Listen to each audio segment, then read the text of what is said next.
Welcome everyone. Today we are going to discuss electromagnetic wave in a conducting medium. In our sixth lecture, we have talked about the theoretical possibility of EM waves in free space or vacuum. So we derived the wave equation for electric and magnetic field. Now we are doing it for a conducting wave. So let's have a look at the Maxwell's equation in a conducting medium.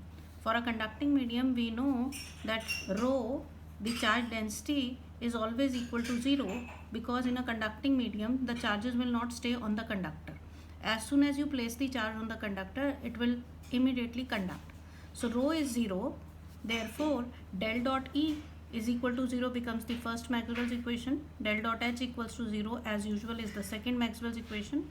Del cross E is equal to minus mu times del H by del T, and del cross H is equal to sigma E plus epsilon del E by del T. Why sigma E? Because we know that J is equal to sigma E. So instead of J, I have replaced J by sigma E. For a conducting medium, B is mu times H, D is epsilon times E, J is sigma E, and rho is 0. Sigma is the conductivity of the medium. Now, in order to derive the wave equation, we'll take curl of this equation. So taking curl of equation 3, we get del cross E is equal to minus mu times del by del T of del cross H. Now this del cross H, I can substitute the value of del cross H from equation number 4. So that's what I'm going to do. I'll put the value of del cross H over here.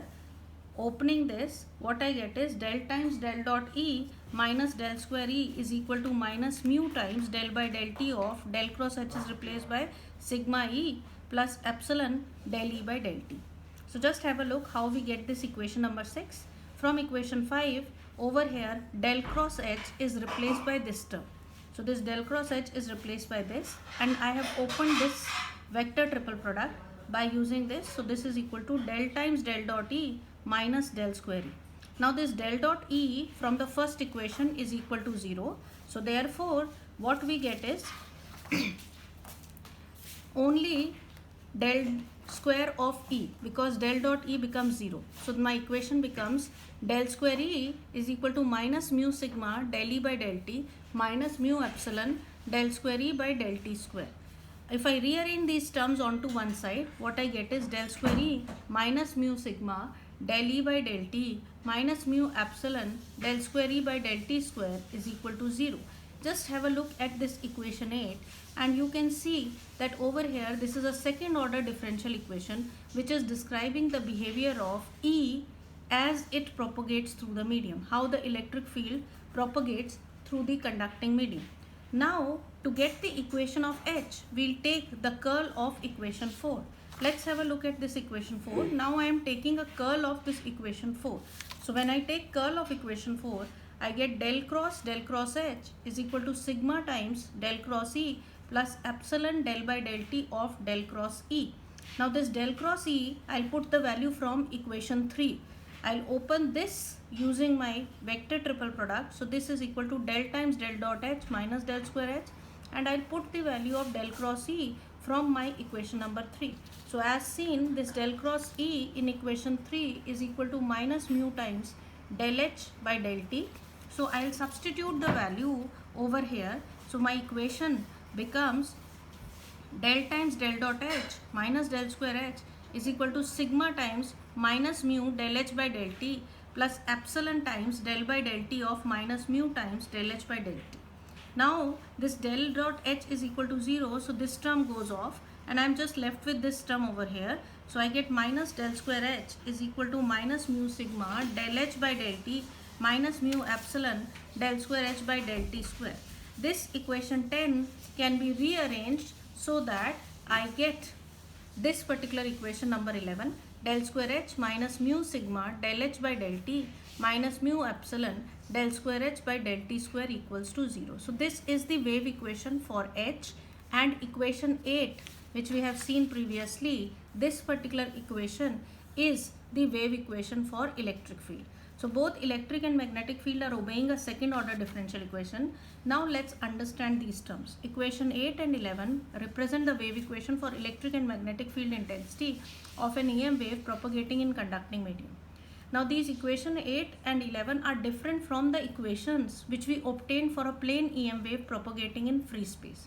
In free space, the wave equation for electric and magnetic field were given by del square E minus mu naught epsilon naught del square E by del T square equals to 0, and del square H minus mu naught epsilon naught del square E by del square H by del T square is equal to 0. Now you can refer lecture 6 for these set of equations. When you look at these equations, you can compare equation 12 with equation 8 and 11, and you can see clearly what is the difference between equation 12 and equation 8 and 11. Now for the free space, the equations have just a second order derivative with respect to space and a second order derivative with respect to time. Equation 12 represents wave equation for free space, while 8 and 11 represent wave equation in conducting medium. I am writing it once again for you to have a look at this. Now what we observe is that there is a presence of an additional term mu sigma del E by del T and mu sigma del H by del T in the respective equations, which was not there in case of free space. This term plays a very important role in the behavior of an electromagnetic wave propagating in a conducting medium. Right? This is an additional term. This was not there previously in case of a free space wave equation. So for free space, when we solve the wave equation of equation 12, these are the solutions. These are sinusoidal solutions.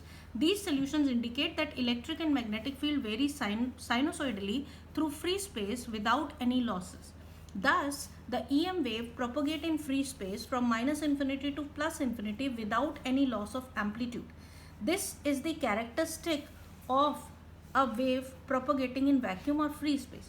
On the other hand, for a conducting medium, the wave equation for E and H are different.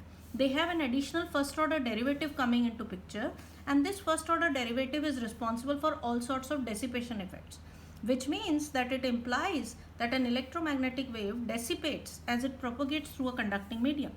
The amplitude of the propagating wave attenuates as it propagates through a conductor.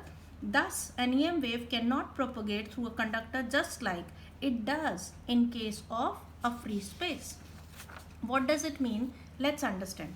Unlike free space, where the wave varies sinusoidally, inside a conductor, an EM wave tends to decay as it passes through the conductor. So we can see that the amplitude keeps on decreasing as it propagates inside the conductor. We define a term called skin depth. It is defined as the distance inside the medium where the amplitude of the electric or magnetic field reduces to 1 by E times its value on the surface. So the distance up to which the effective field remains, or the value where it goes to 1 by E times, is known as the skin depth. This defines the length up to which an EM wave can propagate inside a given medium. For example, I have taken the case of copper and shown you what is the skin depth at different frequencies. So at 100 Hz, the skin depth is 6.6 millimeters. At 10 to the power 4 Hz, it is 0.66 millimeters. At 10 to the power 10 Hz, it reduces to 6.6 into 10 raised to the power minus 4 millimeters. And if we move to higher frequencies, for example, optical length frequencies, which are 10 to the power 14 Hz, this is even smaller. So what we realize is that an EM wave cannot propagate inside a conductor. It can only go up to a distance of skin depth, and then its value reduces to 1 by E times. We'll discuss the details of skin depth in our next lecture. Hope you can understand what we have talked. Thank you.